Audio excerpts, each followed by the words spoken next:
আজকে রোকেয়া দিবসে আমি বেগম রোকেয়া সাখাওয়াত হোসেনকে অন্তঃস্থল থেকে বিনম্র শ্রদ্ধা জানাচ্ছি যে এমন একটা মানুষ আমাদের জন্য রাস্তাটাকে ওপেন করে দিয়ে যাওয়ার জন্য। আজকে উনি ছিলেন বলে এটা সত্যি যে আমরা লেখাপড়া করতে পেরেছি, আমরা আপনাদের সামনে কথা বলতে পারছি, আমরা সমাজের 10-5টা জায়গায় আমাদের মতামত প্রকাশ করার সুযোগ পাচ্ছি, যেটা একটা সময় আমাদের হয়ে পুরুষরাই মতটা প্রকাশ করত। যদিও অনেক ক্ষেত্রে আমাদের কিছুটা রাস্তা প্রশস্ত হয়েছে, শিক্ষায় বলেন, চাকরিতে বলেন, এইসব জায়গাগুলায়, কিন্তু বেগম রোকেয়া সাখাওয়াত কি বুঝতে পেরেছিলেন কিনা জানি না যে রাজনীতিতে নারীরা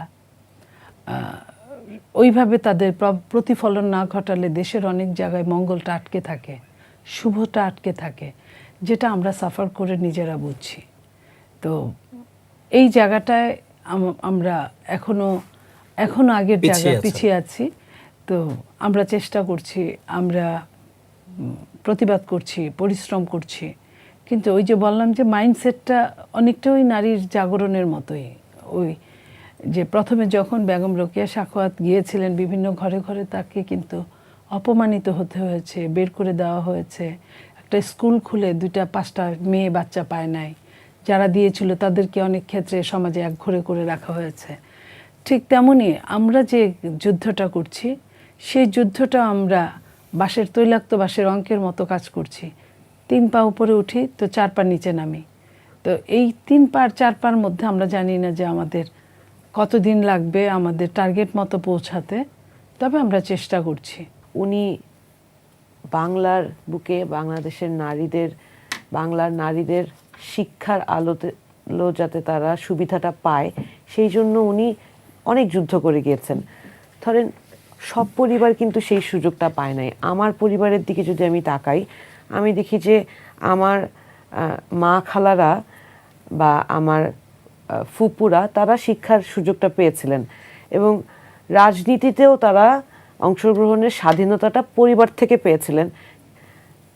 সেই রাস্তাটা ধরেই ধরেন গত বছর বেগম রোকেয়া পদক আমার ছোট খালা পেয়েছিলেন, তাসলিম আক্তার, উনি গত বছর বেগম রোকেয়া পদক পেয়েছিলেন।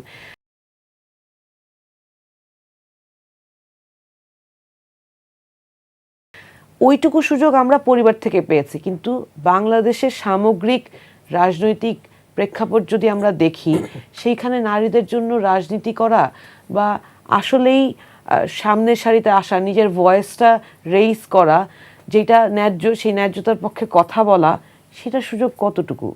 আমাদের কণ্ঠ রোধ করার জন্য এই কালো হাতের কোনো অভাব নাই। আমাদেরকে যখন প্রয়োজন হয় তখন আমাদেরকে কথা বলতে দেয়া হয়, ঠিক তারপর মুহূর্তেই আমাদের কথা বলার জায়গাটা অন্ধকারে বিলীন হয়ে যায়।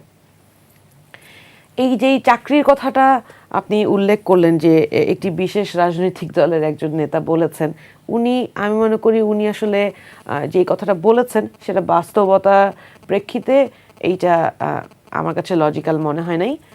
তার কারণ হচ্ছে, ধরেন আমরাও তো পেশাজীবী, রাজনীতিতে আসার আগে আমরা আইন পেশায় ছিলাম, বিভিন্ন জায়গায় চাকরি করেছি। চাকরি করতে গেলে কর্পোরেট হাউসগুলো প্রথমে জিজ্ঞেস করে যে বাচ্চা কয়টা, ম্যারিড কিনা, আলটিমেটলি বাচ্চা নেওয়ার প্ল্যান কি, ফ্যামিলি প্ল্যানিং কি, এগুলো বাস্তব।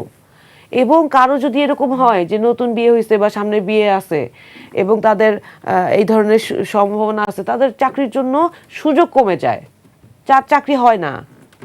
যার যতটা প্রফেশনে ডেডিকেশন দেওয়ার সুযোগ আছে, ধরেন আপনি 9টা-5টা চাকরিই করেন, ওইটুকু সময় আপনি 100% যিনি দিতে পারবেন, যেই নারী, তার জন্য সুযোগটা সবচেয়ে বেশি এখন পর্যন্ত বাংলাদেশে। তাহলে যিনি বলছেন যে ধরেন ল্যাকটেটিং মাদার, যিনি হচ্ছেন নতুন মা হয়েছেন, তার জন্য 5 ঘন্টা ঘন্টা এবং তার চেয়ে সেটার জন্য কম্পেনসেট করা, বাকি আওয়ারের জন্য কম্পেনসেট করা, ব্যাপারটা আমার কাছে মনে হচ্ছে, ধরেন আপনি সেই ইনফ্রাস্ট্রাকচার কই?